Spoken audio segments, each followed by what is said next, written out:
there's so many issues involved with this hurricane that's barreling towards Florida now. Still, by the last check, it's back up to a category 4. I don't know. Have you guys heard anything different at this point? It's been a category 5. The hope is that when it reaches landfall, it's a category 4 by that point. But either way, we're talking about one of the strongest storms to hit Florida in my lifetime. Let's keep in mind, New York Times live coverage is saying, as of now, it's a category 4 leading to its landfall. Now, let's be clear, though, that this juncture, as of Monday,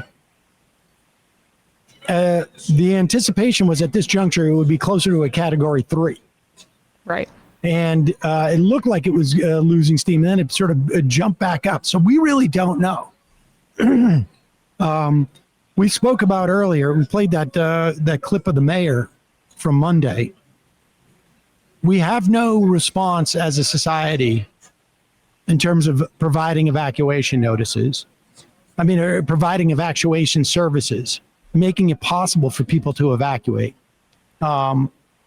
which, in many ways, these storms are like COVID in that they expose and heighten failures that we have within our society that already exist, right? Like what happens to your health care if you're not going into work? What happens to, what happens with education when we have families who don't have the same technology or money to spend on technology? In this instance, what happens to people who don't have the money to rent another apartment, to own a car to drive out of town, to maybe they're disabled and don't have access to these things? These moments of crises expose the weaknesses that we have that exist in society. Invariably, they're all around money because of the way that our society is structured.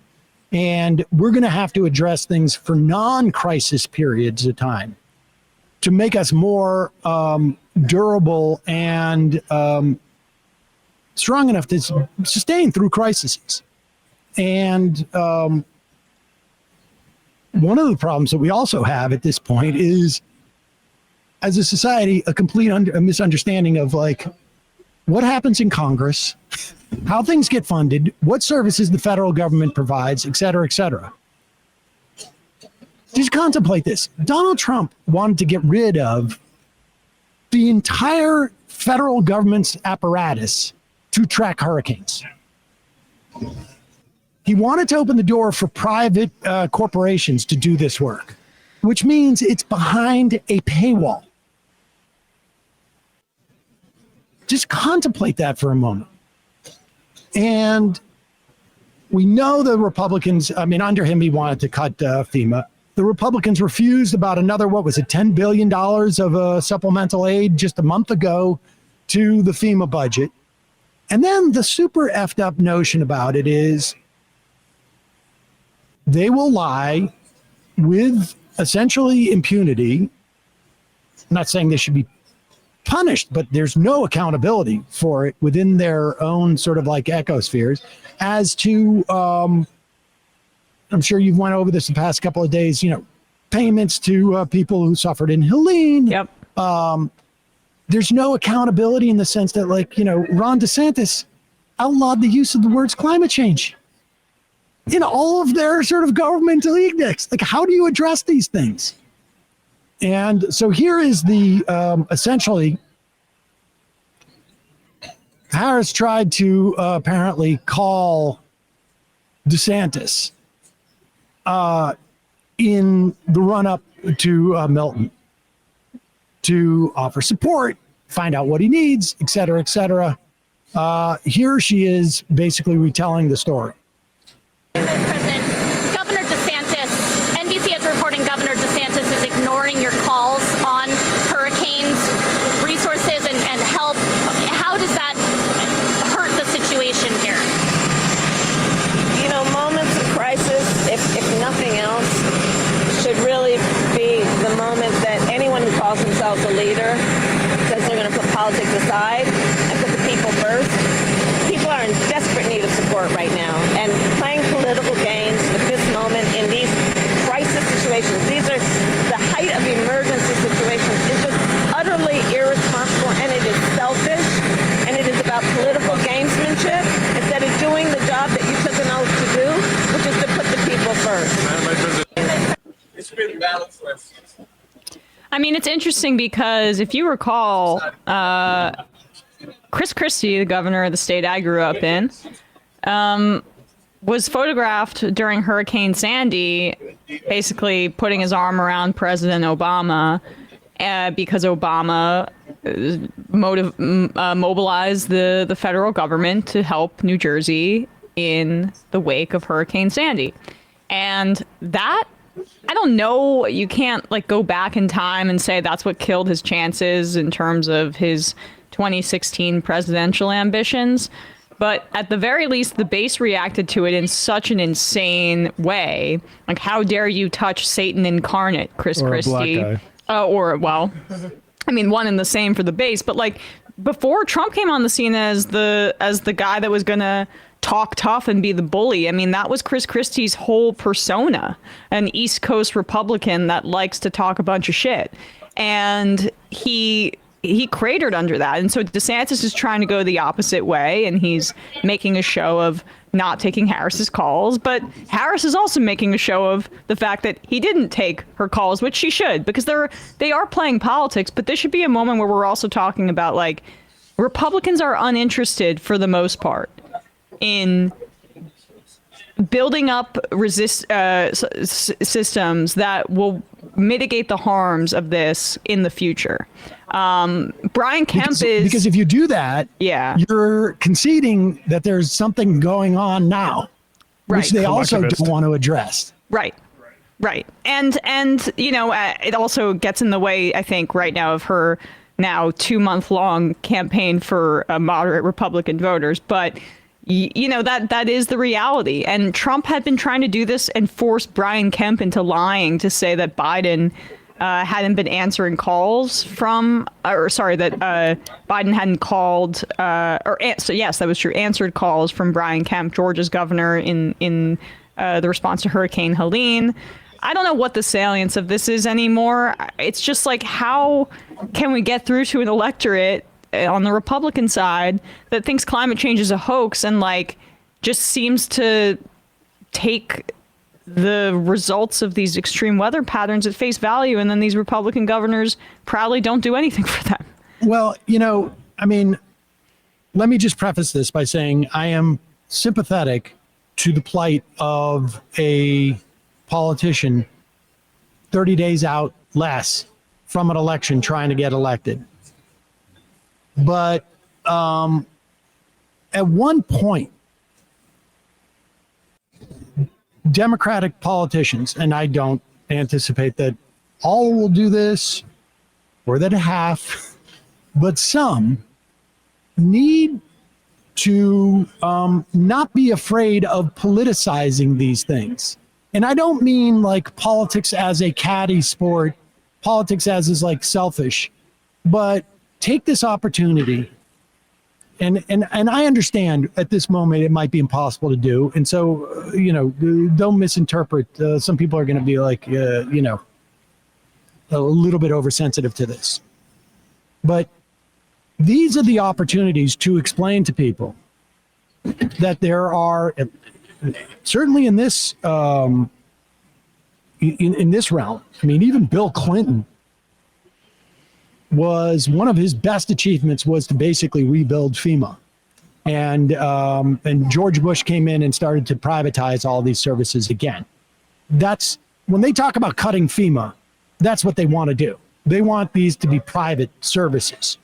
And we saw how that worked out with Katrina, by the way. Exactly. And you want to take the opportunity to express to people, like, this is what society is about. Tampa Bay cannot, or Tampa cannot address this on its own. Nor can, you know, the state of Florida, frankly, address this on its own. The whole strength of having a country as large and as wealthy as ours is that we have the ability to respond to these crises that don't hit everybody, that hit. And part of it is you don't know if you're going to be one of those people. It's the same concept behind single payer health insurance, frankly. 80% of healthcare costs are borne by 20% of the people, but we don't know which 20% this is going to be. We don't know if it's today it's Tampa getting hit by Milton, or in a year whether it's going to be, I don't know, Craryville in upstate New York up in the mountains or something, or Asheville, or it's going to be an extreme drought. We don't know where these crises are going to hit. And this is an opportunity for politicians to say this is a fundamental difference between the policy orientation of these two parties. One understands that our strength as a country, our strength as being this rich is that we can help people when they are in crises. And one of the ways that we can help people when they're in crises is to mitigate these crises before they happen. That means build a public transportation system so that people can't evacuate.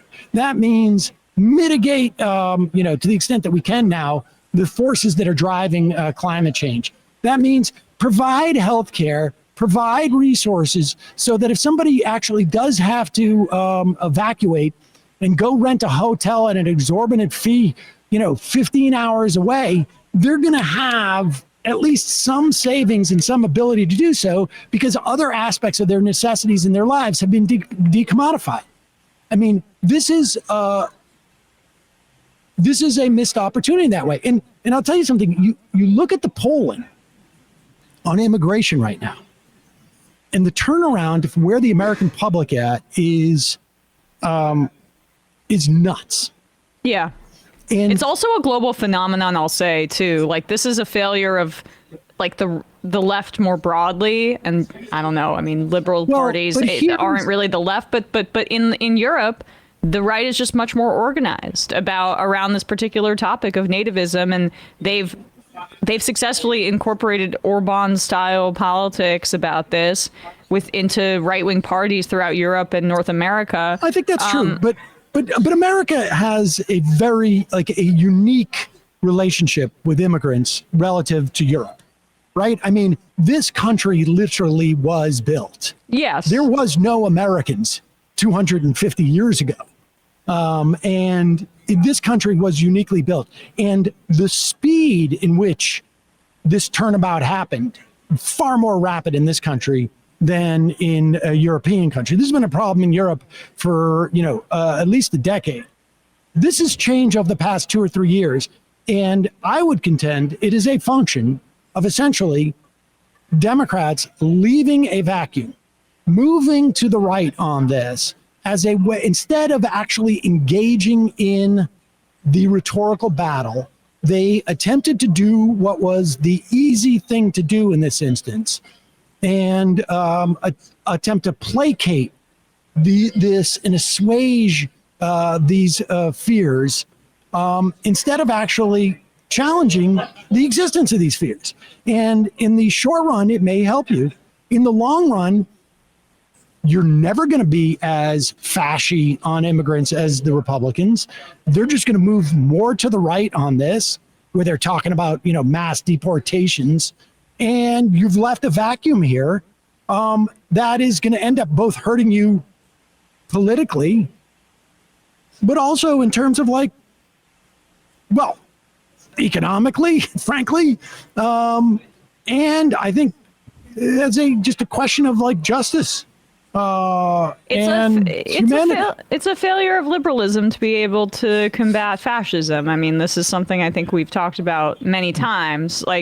The United States is unique in that it's a massive settler colonial society, different than Europe. And so, but I do think that some of those problems remain. The Democrats, they this is what happens when they're basically doing campaigns, and Harris's campaign, it's almost as if, given that she took over the Biden campaign infrastructure, I'm not sure she had too much of a choice, and this is the path they've gone down, but it's just everything's from a focus testing perspective. Run to the right on these issues, solidify your base to the right, and they haven't built up mechanisms to do the opposite. The party, while it's in a better position in terms of like delivering for people, the strategies long term to beat back fascism is not. They are very poorly equipped. I worry about whatever this like they could win in the fall, but if they don't adjust their strategy for a post-Trump world, we're in deep trouble. Let's play this other clip. This is Ron DeSantis now going on and telling Sean Hannity that, and remember, she was asked a question because of reports that DeSantis was not taking a call. I mean, those reports, without a doubt, came from DeSantis's people, because totally you don't want to, be perceived as having been shut down by the governor of Florida. And this is all part of a larger strategy of DeSantis to help Trump. But here he is on Sean Hannity's program. I saw the statement from your office. Number one, you did not hear about a call from Kamala. You would have taken the call, you said. I had you on my radio and TV show before Helene hit. You told me, and I had Governor Kemp on, and he Pause told it for me one in your second. case. I just want you to contemplate how most people would judge a governor whose office is so effed up that he can't find out that he got a call from the vice president. And that you had to clarify, hey, would you ignore that call or would you take it? Hypothetically speaking, of course. I mean, You would take it? it came up as spam. So Honestly, what's going on? Well, I'm sorry. Who's answering the phone? Just like an intern? I'm in the middle of doing a practical joke where I'm actually signing Ron DeSantis up for adult friend finder, so I can't pass on your call. Who is this person in his office that is not passing on that the vice president's on the phone? All right, it's silly. Helene hit. You told me, and I had Governor Kemp on, and he told me, in your case, you had 30,000 utility trucks staged to go in right after the hurricane. You had food, water, medicine, supplies ready to go right in behind the hurricane. As usual, I'm assuming you have the same thing for Milton. Am I wrong, Governor? No, you're right. And Hurricane Helene was a Category 4 storm. It did significant damage to the state of Florida. We've been on this footing now for 2 weeks straight in terms of preparation response. And now we have an even bigger storm that's bearing down, as you pointed out, in a very populated area, potentially could do even more damage. And we've been laser focused on leveraging all resources available, including from the federal government. And I've been in touch with both FEMA and the president, as well as marshaling all our state agencies and working to support our local communities. And so for Kamala Harris to try to say that my sole focus on the people of Florida is somehow selfish is delusional. She has no role in this. In fact, she's been vice president for 3.5 years. I've dealt with a number of storms under this administration. She has never contributed anything to any of these efforts. And so what I think is selfish. All right, pause it, please, because this is my favorite thing that I love to see them watch to thread this needle. She's been vice president for 3.5 years. Why hasn't she done any of these things that she says she's going to do already? Also, in those 3.5 years, she had no role in any of the hurricane responses because VP is basically a ceremonial role.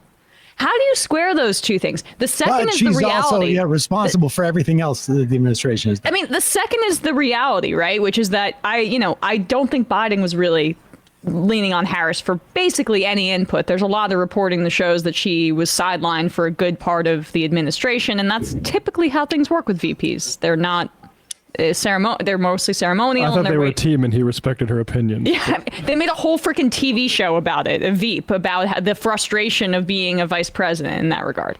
But like, you can't do both. Either she's responsible for the disasters of the Biden administration because she was so intimately involved in the Biden administration, or she had, no role, as he's basically saying at that point. The reality is that she's calling, one, because she wanted to see if he'd take his call, and then maybe she could make something political out of it. But two, if she were to win, she would be the president. So this is the kind of thing when you're doing a transition period that would make total sense. Well, and she's trying to see how I can reach across the aisle. Like, yes. That's actually she's not doing it. She's sincere, actually, about that. I would also add that DeSantis does not have unlimited access to Joe Biden.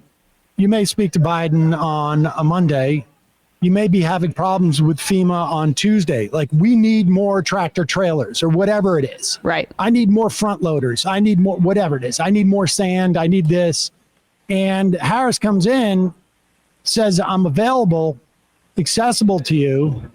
If you need something, obviously, as vice president, I have the ability to make a lot of that happen. I can call FEMA and say, we need more trucks down there. I want to see more trucks.